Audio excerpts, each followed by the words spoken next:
Evangelho de Tomé. Nota essas palavras que eu vou compartilhar contigo. Jesus disse: tomei minha posição no meio do mundo, tornei-me homem e apareci diante deles. Deles somos nós. Jesus tomou uma posição no nosso mundo. Encontrei-os todos bêbados e nenhum estava com sede. Minha alma afligiu-se pelos filhos dos homens, porque seus corações estão cegos e não podem ver que vazios vieram ao mundo e vazios procuram sair dele novamente. Triste isso, né? Pessoas que vêm para cá vazias e saem daqui vazias também. Jesus continua: mas agora eles estão bêbados, e quando tiverem se livrados de seus vinhos, então se arrependerão. Jesus disse: se a carne veio à existência por causa do Espírito, é uma maravilha. Mas se o Espírito veio à existência por causa do corpo, é a maravilha das maravilhas. Eu me maravilho de como essa grande riqueza fez seu lar em tão grande pobreza. Uau! Então você nota que as palavras de Jesus, elas nos sacodem, Tomé. As palavras reais que não foram tesouradas, que não são adaptadas por religiosos de quinta categoria, a grande maioria homem. Inclusive eu sou um homem, mas eu procuro muito estudar a visão feminina de Mestre Osho, a mulher que se entrega, que aceita. Então, primeiro essa questão mais polêmica dessa passagem. Perguntaram para Jesus: o corpo é espiritual? O corpo existe por causa do espírito? Ou o espírito existe por causa do corpo? Essa pergunta foi feita a Mestre Osho. E sabe, quando a gente está com o mestre, é muito importante fazer a pergunta certa. Muito importante. Eu tive com grandes mestres e percebia como o mestre fica feliz quando alguém faz a pergunta correta. Olha essa pergunta que foi feita para Osho. O corpo existe por causa do espírito ou o espírito existe por causa do corpo? E Jesus diz: se a carne veio, a existência por causa do espírito, isso é uma maravilha. Isso é uma maravilha. E aí, em outra passagem, Jesus diz: o teu corpo é o santuário do divino, é o sanctum divino. Cuida do teu corpo, se alimenta bem, se exercita, respira direito, seja simples, esteja perto da natureza. Isso eu recomendo para todos que estudam terapias comigo. Faça teu yoga. E em um outro momento ele diz: mas se o espírito veio à existência por causa do corpo, isso também é uma maravilha. Ele não nega nenhuma. Ele não nega que o corpo pode existir por causa do espírito e não nega que o espírito pode existir por causa do corpo. A gente costuma falar assim: eu não sou meu corpo, eu sou uma alma, um espírito. E Osho jamais falaria um discurso tão simples. Ele fala que o corpo tem que ser cuidado, a alma tem que ser cuidada. Essa união é abençoada. E ele fala, inclusive, e eu me maravilho, Jesus diz, de como essa grande riqueza, que é o corpo e a alma, fez o seu lar em tão grande pobreza. O que é essa pobreza que Jesus fala? É a nossa sociedade, é o nosso mundo. Mas voltando lá para o início da conversa, Jesus diz que ele veio para cá e encontrou as pessoas embriagadas. Não só Jesus, Buda, Krishna, Mahavir, todos os grandes mestres nos encontram embriagados. Embriagados às vezes pelo exagero de Netflix, pelo exagero de drogas, de alimentos açucarados, de alimentos violentos. Encontra-nos embriagados buscando ter um palácio na Faria Lima ou buscando ter só riqueza no mundo exterior. Todos os mestres chegam nesse momento e encontram as pessoas absolutamente embriagadas. Jesus diz: eu encontrei todos adormecidos, vivendo uma espécie de sonambulismo, não notando a verdade, não notando a realidade que se apresenta. Isso é bacana nós pensarmos na nossa vida. Aonde que eu estou dormindo? O que que eu não quero ver? Será que eu estou sendo coerente com o meu coração, com a minha verdade? Será que se Jesus chegasse agora aqui, entrasse aqui na minha casa cheia de gatos, e eu falando contigo, ele não ia falar, Otávio, tu tá dormindo. E é interessante porque, mesmo nas passagens bíblicas, a gente não sabe se Jesus está falando, por exemplo, a Pedro, você dormiu, homem de pouca fé, você dormiu. Será que isso é metafórico? Será que isso é realidade? As pessoas continuam dormindo. As pessoas não veem aquilo que precisa ser visto. Hoje, a união da política com a religião é uma das coisas mais perversas que podem existir. Mais perversas. Algumas formas políticas, claro. Jesus diz assim: é, eu vejo que o mundo é tão maravilhoso, mas as pessoas são tão pobres. E as pessoas que invocam o nome de Yoshua para a maldade, que invocam a alma de Yoshua, as palavras de Yoshua para questões de brigas, de confusões, uau! Que história é essa? Que história é essa? Que mundo é esse? Então, Jesus via que as pessoas estavam simplesmente dormindo. E ele propõe algo, vai para a montanha, jejua e fica em silêncio. O que que ele está falando de meditação? O que que ele está falando que a meditação faz a gente ver as coisas como elas são? A meditação aumenta a nossa intuição, a percepção de quem eu sou. A meditação faz eu entender qual é o meu legado no mundo. Qual é o teu legado? Jesus diz, tem pessoas que vêm para cá, olha aqui a passagem de novo. Cadê? Encontrei os bêbados, vieram ao mundo, vazios vieram ao mundo, e vazios procuram sair daqui novamente. Ou seja, aqui é uma oportunidade da gente deixar um legado. Não precisa ser um legado grande, um legado de amor, um legado de gentileza, um legado das pessoas verem as coisas como elas são. Jesus diz, encontrei as pessoas com sede, mas ao mesmo tempo, por mais água que eu dava para essas pessoas, eu não conseguia diminuir a sede das mesmas, porque elas estavam bêbadas. E Jesus prossegue, e minha alma afligiu-se. Você imagina um iluminado vendo as pessoas completamente perdidas na loucura do mundo, naquela época, imagina hoje, e minha alma afligiu-se pelos filhos do homem, porque os seus corações estavam cegos e não podem ver que vieram ao mundo vazio e saem daqui vazios. Então o convite aqui é que nós percebemos primeiro que seguir Mestre Osho é viver com o coração. Quando a gente segue a filosofia grega, é uma filosofia mais intelectual, mais mental. Quando a gente segue a filosofia Zen, ela é mais silenciosa. Quando você segue a filosofia do yoga, eu consigo achar que o yoga integra tudo. Yoga sério, para valer. Mas cada mestre ensina numa direção. Meu mestre Osho ensinou a usar a energia da sexualidade, por exemplo. A energia da sexualidade. Mas o mestre Jesus, ele ensina com que nós vivamos com o coração.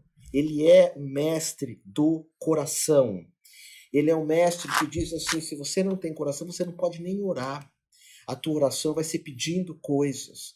A tua oração não vai ter lágrimas dos olhos.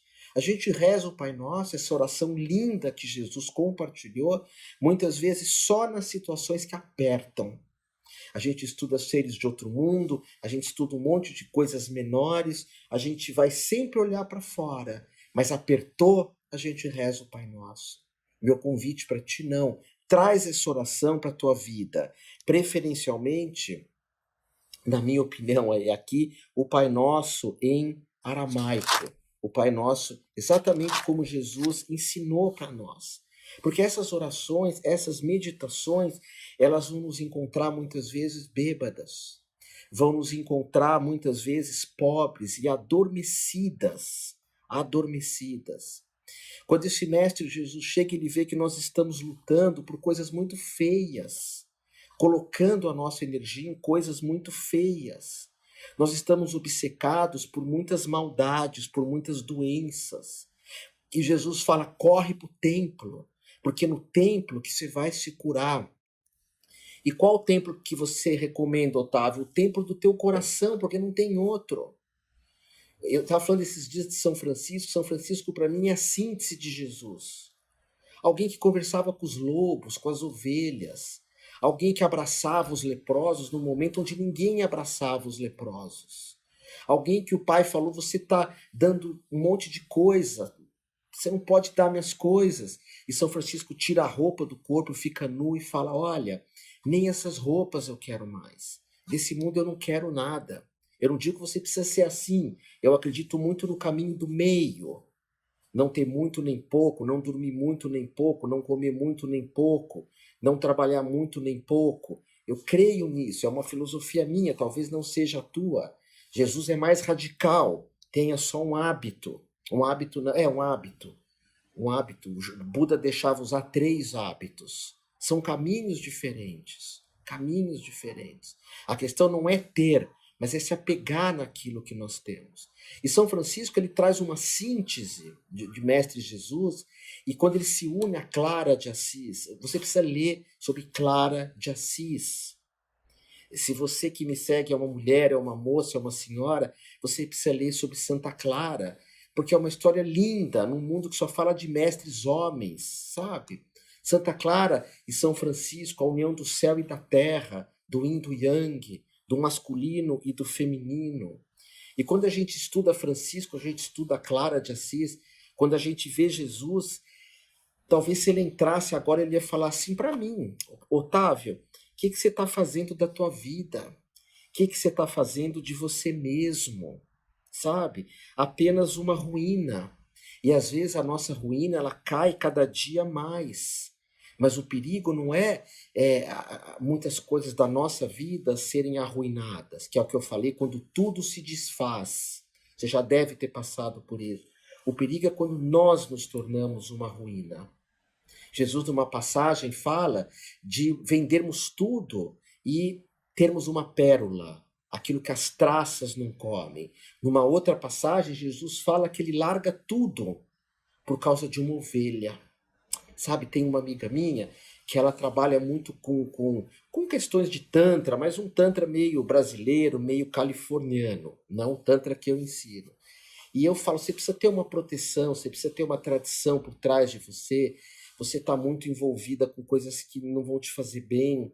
E ela fala, eu vou estar contigo é comigo. Quero que você me dê uma bênção dentro de uma tradição indiana para me proteger. Aí hoje não posso, hoje não dá, amanhã também não vai dar certo. E há uma parábola de Jesus que ele conta isso. Jesus, de um cara que chega para o servo e fala, convida não sei quem para estar comigo. E o cara vai e fala, olha, meu mestre te convidou para você jantar com ele. E o cara fala, estou ocupado, tem uma reunião, tem um business. Aí o servo vai no outro, Jesus está te convidando para o encontro. Hoje não. Eu tenho um happy hour, num barzinho fechado, com uma televisão passando futebol, as pessoas em pé e bebendo e gritando para se ouvirem. Eu tenho esse happy hour, eu não vou subir a montanha com Jesus. E o servo fala, ok. Aí o servo vai, o outro fala, o mestre te chama para tu estar com ele, para tu sentar com ele.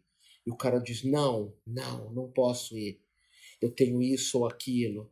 E depois Jesus fala, né, que as pessoas têm perdido, nós temos perdido essas oportunidades.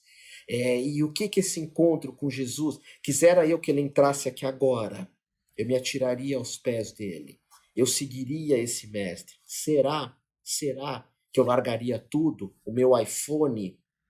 Será que eu largaria estar com vocês? Eu não sei. Eu sinto que outro dia eu estava lá em Brasília conversando com um religioso de uma escola chamada Trapista. É uma escola francesa, vem de Trapi, são monges que usam hábitos brancos, como eu estou hoje. E nossa, esse monge, essas escolas assim muito seculares, de silêncio, me chamam muito. Eu gosto muito de São Francisco, que é desenvolver a minha espiritualidade na natureza. Se você é terapeuta, se você é um yogi, viva perto da natureza.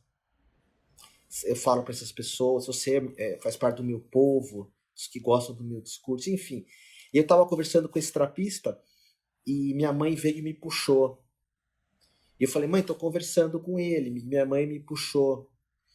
E eu falei, mãe, estou conversando com o trapista. E o trapista, que é uma ordem muito fechada, muito silenciosa, olhou para minha mãe e falou, por que que a senhora não quer que ele fale comigo? E minha mãe falou pro trapista, porque eu vou perder ele para você um dia. Enquanto eu estiver viva, eu quero que meu filho fique comigo. Porque esse mundo me chama muito. Eu não sei se Jesus entrasse por essa porta. É que eu tenho vocês, que eu formo terapeutas, eu tenho a minha escola Humana e Amor. Eu quero formar, meu mestre hoje falou, forma terapeutas, Otávio. Eu faço isso há 33 anos. Hoje na Humana e Amor, mas eu não sei. Eu acho que, no fundo, a gente torce para não encontrar um mestre como Jesus. Torce. Porque ele vai dizer, larga tudo e me segue. Largar a minha vaidade, o meu medo. Ele vai falar isso. O que você está fazendo da tua vida? Tudo bem que muita coisa na nossa vida vira ruína, mas não se torne uma ruína. E como, Yosha, não se tornar uma ruína? Olha o teu coração. E Jesus fica muito triste quando encontra as pessoas tristes também. Jesus era um mestre de celebração. Eu gosto muito, quando eu penso em Jesus, em vida, amor e riso. Era um mestre de muita vida, muita vida. Por onde ele passava, a vida florescia. E isso você faz também. Faz com que a vida floresça perto de ti. Jesus ria muito, ria. Ele queria ver as pessoas celebrativas, brincando. Jesus amava. Esses são os meus 3 valores: vida, amor e riso. E é isso que Mestre Yosha compartilha conosco. Vida, amor e riso. Ok? Eu passei essas 3 mensagens de Mestre Yosha aqui, que eu sinto que se encaixa muito nesse momento, se encaixa muito para quem é terapeuta. Eu formo muitos terapeutas, essa aula é para você também, para que você possa levar isso adiante, tá bom? E eu vou passar mais uma que é curta, que eu acho incrível, senti vontade de falar essa para ti. Senti vontade, acho que vai ser muito útil essa próxima que eu vou falar agora adiante.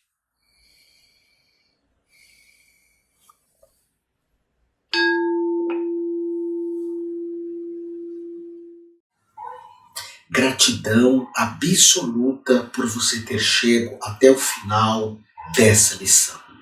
Se ela tocou o teu coração, deixa a barra limpa aqui em algum lugar e visite o meu site, que é humaniamor.com.br. Portanto, gratidão, amor de amor e mais amor ainda a ti.